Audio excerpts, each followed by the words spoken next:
ভাল লগা অনুভৱ এটি নিজতেই থোৱা সাঁচি আজি যেন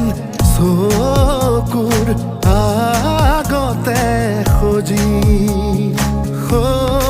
আকাশলে চোৱা না তৰা ফুলক সোধা না তুমি অহা বাটে সুবাসৰে